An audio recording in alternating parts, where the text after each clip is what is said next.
The most outrageous things I have heard about meditation and being spiritual and believing in God and my spirituality, that meditation calls on other things. It's not to say that that's not true, but no one can tell you who you are praying to, who you believing in, and who you're calling on. When you meditate, and in the Bible, when it says think, most often it's going to translate into meditate. Meditation is a practice. Meditation takes time and skill and stillness, and most Christians they can't get still enough to meditate. So most often when that they get still, an anxiety comes up within themselves that steer them away from meditation. Not to say that that is every Christian, but most often for the clients that I've had in the past, for people who tried arguing with me about my belief system, it's silly to me. Because again, no one can tell you who you're meditating on, what you're meditating on, who you're praying to.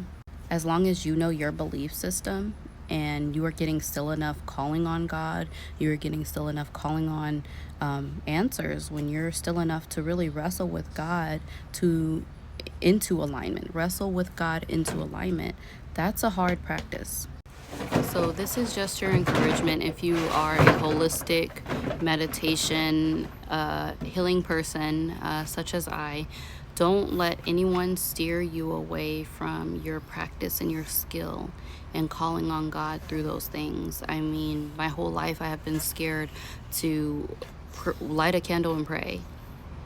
I used to receive feedback from adults that, oh, you're calling on other things now. Why? That makes no sense. I'm just lighting a candle. I'm not lighting a candle to anything, to anybody, but to make me feel comfortable in my environment. Sometimes I like the fire pit in the back. Sometimes I like sitting by a fireplace to pray. It's just my comfort level. It's my comfort zone. It's my environment. I'm blessed to have these things, so I'm going to utilize them. Not to say you can't just outright stand up and go into prayer. That's wonderful. I do that too. But sometimes I pray differently. Sometimes my prayer life looks different. And whatever your prayer life looks to you, just do it. Don't let anyone discourage you on what makes you comfortable. If you want to light an incense, if you want to do sound bowls, it's what you call on. Yeah, these things with chakra and holistic ways get blurred into that. Now, again, if people believe in chakras and the study of chakras, that is their belief. They can call on those things. I'm not here to tell them not to. But for me and my belief system, I study the 7 gifts of God, the 7 seals in Revelation. I study Bible. I cross-reference the Bible. I do these things to maintain who I'm calling to. And it's important in my practice to say in Jesus' name, because there is only one God who sent a human to experience humanity for that God, and that is the God I believe in the Bible. So I say all that to say, when you start acting in your true self, your true authenticity, no matter how holistic, how usually when you do become the holistic babe, it does get blurred into, like I said, I used to do crystals and chakras and tarot. I know now that those things don't work for my prayer life, so I just stopped doing them. But if it works for you, I'm not here to tell you to not do that.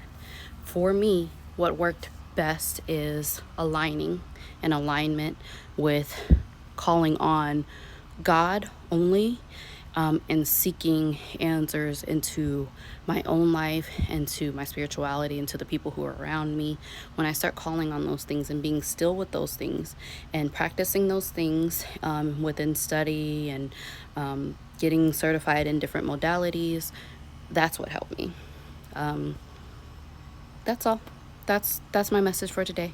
Don't let someone scare you out of your practice. Peace, love, and blessings.